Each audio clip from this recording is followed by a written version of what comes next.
As everyone was leaving to head to the park, Marcus, you got a text from your dad saying we should get lunch. It's a good time for you to sit and try and have an actual conversation now that you're a little bit of a calmer headspace. Because you were not in a good headspace last time. Yeah, no, it was a lot of, like, I couldn't use my powers. I found out my everything might be connected to, like, an ancient villain that was tossed into space. Like, like, not a good time to be me. But at least today, things have calmed down a little bit, despite the mystery we're trying to solve. It's probably kind of nice to have a mystery that's not your nightmare origin. Yeah, I'll take any mystery that's not my origin. Last night, while you were upset, there were two different moments where you held back when you could have gone through the throat. So can you go ahead and mark 2 more on your Doom tracker, please? Ah, yes, you got it. I'm on my way. 1 more, and I will get my next Doom sign. Hooray. But getting back to your lunch, where are you going to meet him? Oh, gosh. There's probably, like, a fun pun named, like, Sandwich and Tea Shop or something that we maybe stumbled upon on the way back from a mission, and we ended up going there. It just ended up being a fun favorite of ours. It's Tea Sandwich Place. Oh, that's the pun name. I was like, oh, that's perfect. Thank you. I appreciate that. I was like, I can't think of a pun right now. My brain is really fried. That was the best I could come up with, but I have to say it's pretty good. Yeah, so I'm happy to sit down, and I order my usual, which is like I probably go for like one of those little scone thingies and an Earl Grey tea just to like wait. And I'm mumbling to myself a little bit and just, okay, ask about Pylon, ask about Doppelganger, don't mention space, don't mention the horrors of deep space, don't mention space where my villain power origin lives. Don't talk about space. I just won't talk about space. It'll be fine. Hey kid, sorry I'm late. Got held up trying to find a parking spot. Oh, okay. Hey. Sorry, just trying to get myself out of investigation mode and into like father-son mode. Does that make sense? Oh, I absolutely get it. The amount of times I would forget that my parents did not speak superhero investigation mode. I once went for like 2 hours before I realized they had checked out like 10 minutes into the conversation. What? I guess I don't really hear much about your parents. Like, how do they handle this? They were pretty supportive for a while when I was about your age, still figuring things out, and when things started getting a little more tense and I started becoming a little more well-known and drawing more attention, they pulled back. I haven't had a whole lot of contact with them in a while. Oh. I know you've been in my life so long, I can't really imagine that ever happening. I mean, to an extent I get it. It's not easy having a kid who's a first-gen super, so... Yeah. Still hurt with everything that was going on at the time. Right. I'm dealing with some stuff with the prankster. That's my investigation now. You're not allowed to laugh about it. It might be like a serious, like, shapeshifter shenanigans thing. Shapeshifter? Aren't a lot of those out there. Yeah, we're on the lookout. We're trying to put together some clues. We think the prankster kind of knew that someone was trying to make him look worse and had left those clues. It's a whole thing. It's been a weird day and some change. Tell me a little bit more about this investigation. How did it get started and what have you figured out so far? I paused for a minute and I'm going to leave out the part where it was like, are you breaking into a dorm? No. Because that part, not super necessary for the explanation. No, it's because, Prankster was acting really out of character. And we met someone who knew Prankster and like spent a lot of time saying that they didn't know Prankster, but they clearly knew Prankster and they wanted to help him out. And we figured like Prankster's annoying, but he's not like horrible. So we were gonna try to figure out what the shapeshifter was after. We confirmed the shapeshifter stuff afterwards. Do you know, like, what level of shapeshifting we're talking about? Is it just, like, changing the face? Or, because there's just different levels that go with that ability that'll can inform, like, if they're new to the game, but it's not a common one. I mean, how many do you know of? Because we're thinking somebody that's, like, a little bit more than face. Because we might have run into them at the museum when we were investigating there, too. At least we have a pretty good reason to believe that they can shapeshift all of themselves. Clothes included, if that's relevant. At least I think clothes are included. It'd be weird if you, like, had an identical security uniform to the security guard he was pretending to be. Well, if they're including a uniform, it could also be a case of illusion. Oh. There's significantly more of those, annoyingly, but it is difficult to keep it up like that. Brings me to my next thing. What's something only you would say to prove you're not a shapeshifter? Just trying to practice, you know? You mean like the time you're trying to stop one of your cousins from stealing one of your cookies and you shoved the entire jar into the trash can? That was not intentional. I'm not the kind of person who's like into Pyrrhic victories when it comes to cookies. But yeah, you're not a shapeshifter, congrats. Oh, I know you're not. That was still one of the funniest things I've seen. I just figured out I could move things with my mind. I was very serious about cookie security. He's also laughing. That's not just me, but he's chuckling, laughing a bit. I think for a minute, I was like, okay, so just to make sure, now that I know you're not a shapeshifter, we think the villain's name is Doppelganger. Does that ring any bells? Roll mundane. Oh, a good roll. I got an 11. He is very familiar with that name, and he is very surprised to hear that name. Oh. Are you sure it's Doppelganger? I mean, based on all the data we've recovered, we're pretty certain. And you say they've been impersonating the prankster. Yeah, not exactly like top 10 on my list of like interesting crimes of getting the prankster extra canceled, but we figure there's like a sinister motive there. Like there has to be. Like it seems a little too normal. That makes absolutely no sense. I thought Doppelganger retired years ago. What would bring him out of retirement? Do you know? I don't know. I have no idea. I only tangled with them a couple of times. It's not exactly like we got to sit and chit-chat. Right. I feel like once you figure out which one Doppelganger is, you kind of clean house a little bit. Wait, can Doppelganger do like morph an arm into like a knife or something? Is that something? Or is it just shapeshifting? I think they can only do that if they are in the form of someone who can do that. Ah, okay. Oh, they can copy powers. Yeah. Oh, that's way more dangerous. Ooh, off to the side, out of character. If Doppelganger copies my powers, do bad things happen? Yeah, like, not to me, to Doppelganger. I don't know. Yeah, or like, I'm thinking like that. It's like a Jean Grey thing. It's like, oh, you want the power of the Phoenix? Here you go, and they just explode.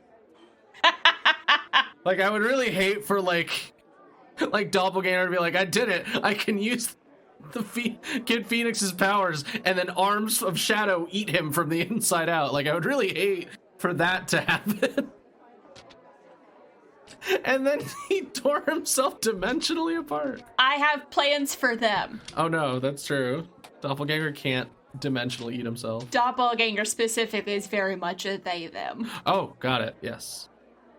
I'll remind you of another thing.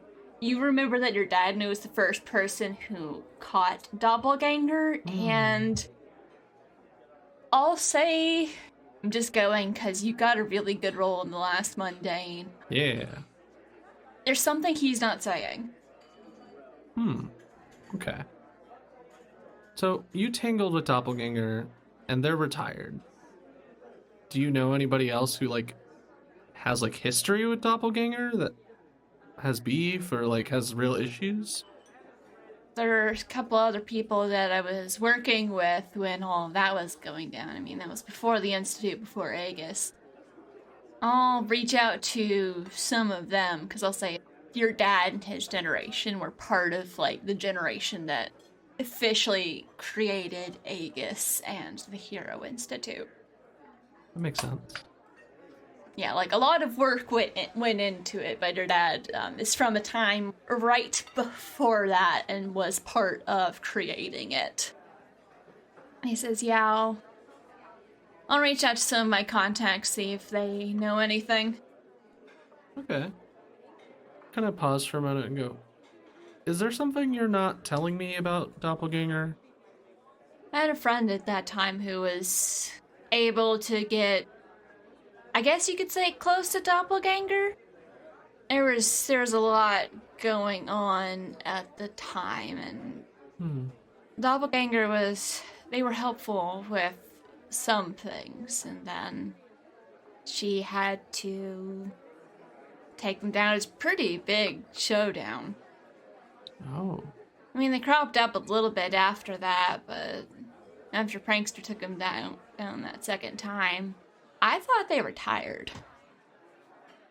So just so I'm understanding it, like they worked with Doppelganger for a while, but then they had to betray Doppelganger? Like, is that what he's saying? That's what it sounds like, but you are welcome to ask clarifying questions. Sure. Felix is not answering super clearly because he's a little preoccupied by what is going on here. So Doppelganger used to work for the Heroes, and then there was, like, you all had a major falling out? No, not exactly. Sorry, I didn't do a good job of explaining the situation. Are you okay, Dad? Yeah, just some stuff that I hadn't thought about in a pretty long time. But this was back about a couple years or so before the vote that ended up creating Aegis and all the other, and the Hero Institute and all of that. There was a lot of debate about what to do about superheroes and with like regulations and so forth.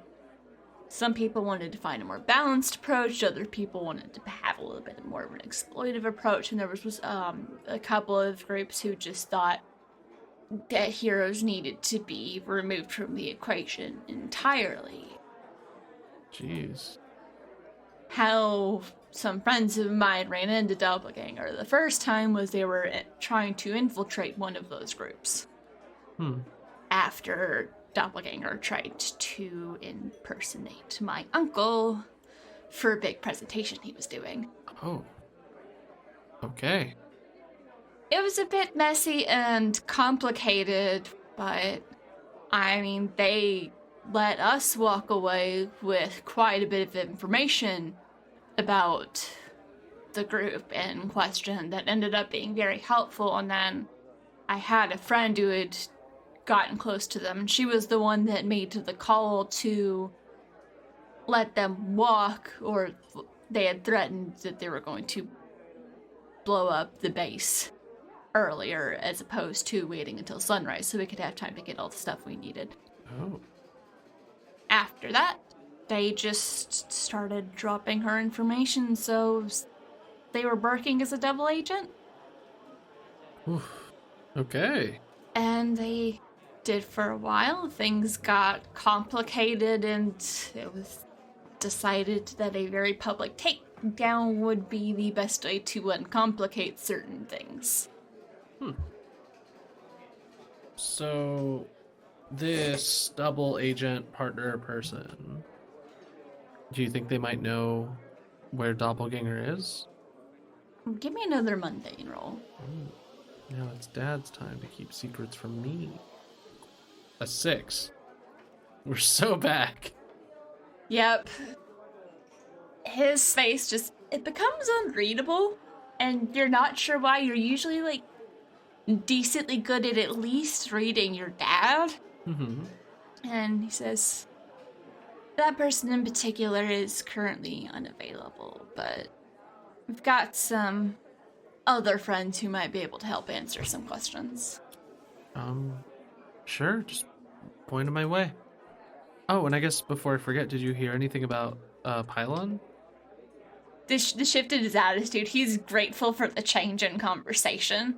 Yeah, I could tell. He started to squirm a little bit. He's like, I'm talking about clandestine old superhero stuff. I don't like this. Yeah, and with the 11, for part of it, there's probably like a sense of like nostalgia and kind of missing some of those times. When you ask specifically about the friend who had been working with Doppelganger, you just lost all readings. Ooh, okay. Well, that's something to... Because you got a 6. Yes, you I failed. sure did. As I often do in this game. He does perk up at that and he's like, oh yeah, so old friend that was retired. I had no idea that he was back in town, but apparently he's been working the beat a little bit. Guess he missed the life. Can't blame him. I know I'd go crazy without it. And he heard something about the fire, saw the smoke, and figured that was the quickest way to help deal with the situation, considering he couldn't quite get there before emergency crews could, but he saw the inclement weather and knows a thing or two about lightning, so... Oh. So you, like, actually talked to Pylon? Yeah. He went by Stormcry. Stormcry. So just happened to be passing by and helping out? Yeah. Apparently he only got back in town a couple of months ago. He's been wandering around a little bit. Stormcry. Do I know that name from anywhere? Like, does that stick out to me? Roll Superior. Wait, Superior gives me a bonus. No, it doesn't. It gives me a negative. It's a 4. Oh no! I have full potential. Hooray! Yay, level up! You are convinced your dad is still lying to you. Oh man, Marcus is not the world's greatest detective. No, and it's funny. Ah, jeez. Okay, yeah, no, I just kind of nod and go, okay, yeah, got into town a few months ago, wandering. It doesn't sound like he has, like, steady... Like, do you know what Stormcry, like, what their aim here is? Because I'm having trouble believing they're just here to visit. I mean, they used to work here back in the day. Nothing suspicious at all? No reason? Now roll mundane. No! It's a 3! No, he finished a job out, he was living a couple towns over, decided to come, see if there's any work here. Trying to see if I could talk him into taking a position or something at the Institute, because I think he'd do a good job. He's got very good skills with electricity and lightning manipulation, and just keeps chatting, and you're convinced that he's lying and he is covering for something very suspicious. Oh, jeez, okay. And there's a voice in the back of your head saying you cannot trust this Stormcry. So Stormcry, you said working at one of the tech labs right now? Is that it? I don't know, like I said, he's only been in town for a couple of months, and he does some freelance work and some contract work with a couple of companies that allow him to work remotely. Still discussing the potential of working with the Institute. Like I said, I only found out he was in town a couple days ago. Okay. So maybe I will pay a visit to this Stormcry. See if there's anything more that can be learned. I mean, if you want, I can set up a meeting with him. Oh, yeah, no, I guess that would be... It's kind of hard for me to show up on people's doors unannounced. They mostly get confused. Yeah, no, that would actually be much better if you set up a meeting. Yeah, I'll reach out to him about it. And in the meantime, if you think of any other questions, let me know. So, Stormcry, Doppelganger... That was the most of it. I imagine you wanted to check up on me after last night? Yeah, just check in, see how things are going. I recognize you were upset, and I recognize that my responses did not exactly help in that matter, and I do apologize for that. And I don't know why I was expecting you to be mad at me. why would I be mad? And about what? I don't know, it's just, we don't really fight very much, so I figured when we did, it would be worse. But if it's not, that's probably for the best too. Because I don't really want to fight you. I mean, you're my kid, but also I get that sometimes relationships with parent can be complicated. And you've got a lot of stress and a lot of pressure. And Yeah. want to make sure we're okay and see if there's anything I can do to maybe help the situation a little bit. I'm trying to think of like a good way that I could ask, like, if my powers get weird, put me in a box. But I don't feel comfortable asking that quite yet, because I don't even know if they're going to be, like, I'm pretty sure I can control them. Like, they're not going to be something bad. I mean, they all just almost popped out in the middle of the Hero Institute in front of everybody out of your control yesterday. Well, except for that one event. I feel like it's my power, not some disembodied space voice. And there's no way that I could ask about, like, space-based villains without kind of playing my hand, and I don't want to tell him. Because, honestly, the worst thing that Marcus could hear right now is, like, I've got your back no matter what, because that would be worse, because I know that this power can hurt people, and I've thought about it hurting people, and hearing somebody say, I've got your back, when, like, I know it's scary, is, like, worse. Because, like, I don't think I can hurt the Phoenix, but it's possible, and I don't want that to happen. That would be scary. That would not be a good scenario. Yeah, no. I mean, I don't know. Do you have somebody that you know that's, like, it feels weird asking for, like, professional connections, but somebody who might be able to find out about, like, retired villains and stuff like that? Maybe somebody who studies them, or some more renowned expert? Just because it seems like we're getting a lot of villains that were, you know, not active before coming back, and if it's a trend, I would want to talk to somebody who knows a lot about it. And this is cover, because if I do meet with them, I can talk about the Night Render Demon, because that is technically a retired into space villain. But this also accounts for the two others that we've talked about so far. He looks a little confused by this request, because I will also point out the trend so far has just been Doppelganger. I think Stormcry is a problem too, and Stormcry was retired and came back. Yeah, that's why. There's a look of confusion at the mention of it being a pattern, and he says, well, I mean, I know there's a couple people deep down in the tech research wing who keep an eye out for any retired villains becoming more active. I mean, the only retired villains where we know where they are either switched sides and we keep their locations private and classified for privacy and safety reasons. That makes sense. Or are in prison. Also makes sense. Yeah, I'll go check the research wing. I'm sorry about yesterday. And that part just kind of spills out. He's like, it's fine. Well, no, it's not fine. Okay, let me try this again. Yeah, you're fine. I'm sorry that you feel that way. Sorry that, especially if I have done anything to contribute to that feeling. You know I'm not disappointed in you in the slightest. I am proud of you. I don't care that your powers are different. You're still my kid. You're still a part of the family. Nothing's gonna change that.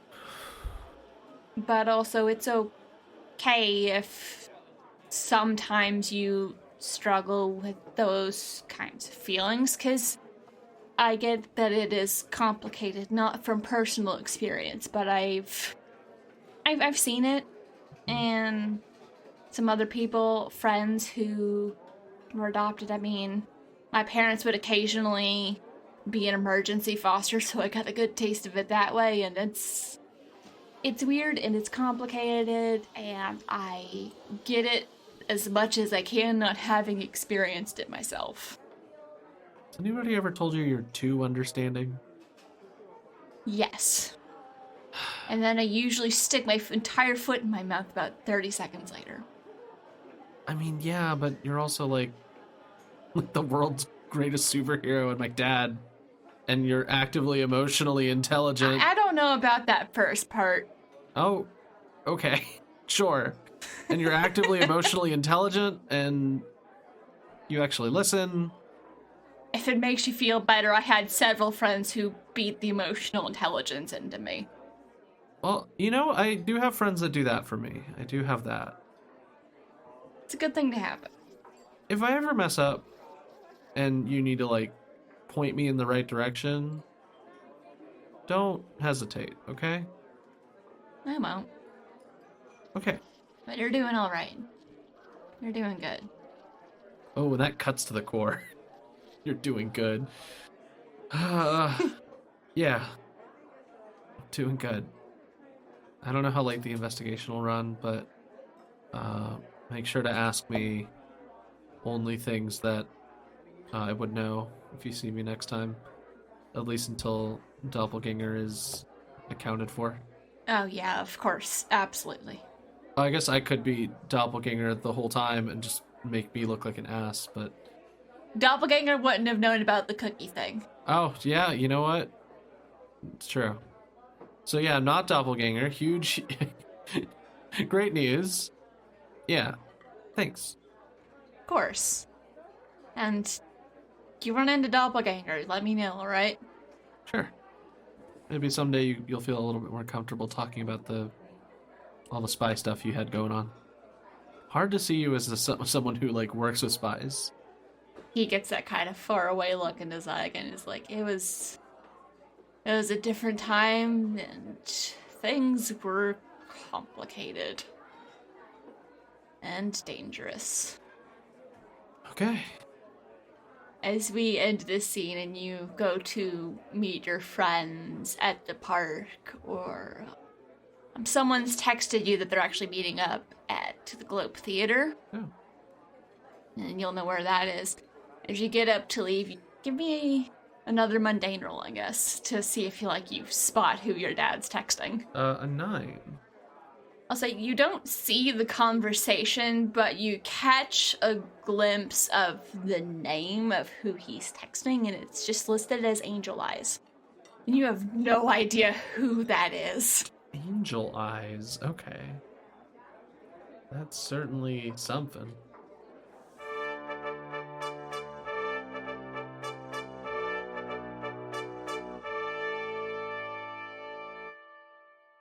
You have been listening to Queen City Supers, a graveyard tape-side story using the game Masks.